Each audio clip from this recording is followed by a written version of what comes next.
For government, often it doesn't cost them that much more to just say, we're drawing our line in the sand. If you don't like it, take it to court. Right.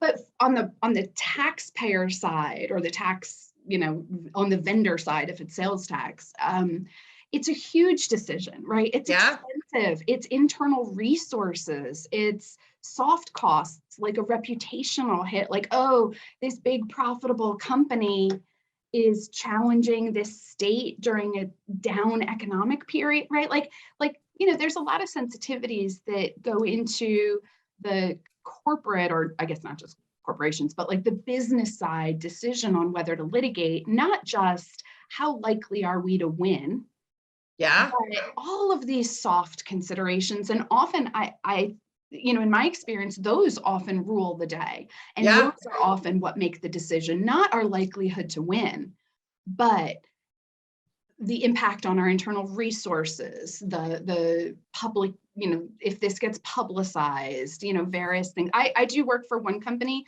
who will not litigate. They just have a corporate policy of they're not going to litigate tax issues. They'll take things to see how far they can go and settle, but they are not going to litigate. I work with another company that is like, we are not going to settle. Right. We are going to litigate. And they do, and we're in court for them. The other one, they won't litigate. It doesn't matter how right they are. So we'll take it as far as we can. We'll go to informal appeals, but they won't go further, which means, I know we're going to settle when we get there. And, that makes a lot of sense for the company, for their internal policy purposes.